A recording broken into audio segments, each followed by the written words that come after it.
Mindedness. Thank you.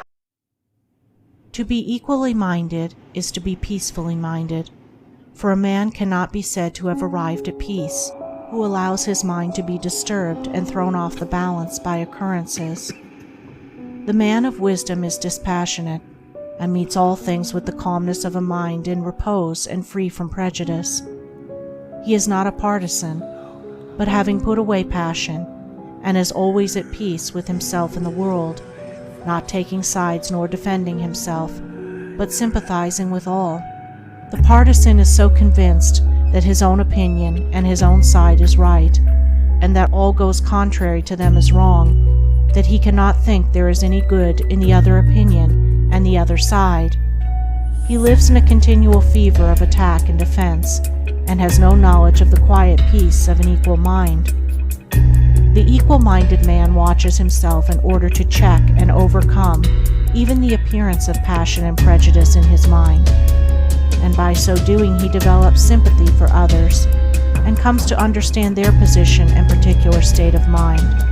And as he comes to understand others, he perceives the folly of condemning them and opposing himself to them. Thus there grows up in his heart a divine charity which cannot be limited, but which is extended to all things that live and strive and suffer. When a man is under the sway of passion and prejudice, he is spiritually blind, seeing nothing but good in his own side and nothing but evil in another.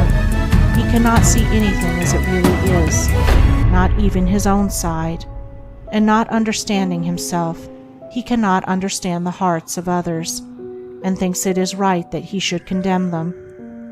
Thus there grows up in his heart a dark hatred for those who refuse to see him and who condemn him in return. He becomes separated from his fellow man, and confines himself to a narrow torture chamber of his own making.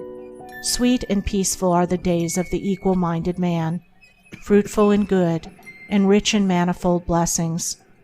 Guided by wisdom, he avoids those pathways which lead down to hatred and sorrow and pain, and takes those which lead up to love and peace and bliss.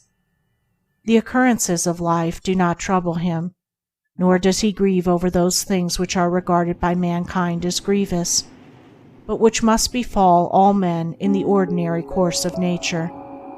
He is neither elated by success nor cast down by failure. He sees the events of his life arranged in their proper proportions, and can find no room for selfish wishes or vain regrets, for vain anticipations and childish disappointments.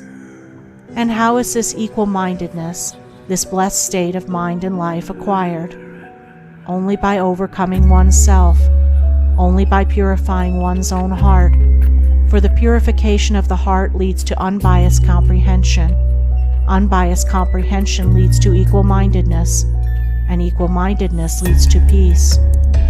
The impure man is swept helplessly away on the waves of passion. The pure man guides himself into the harbor of rest. The fool says, "I have an opinion,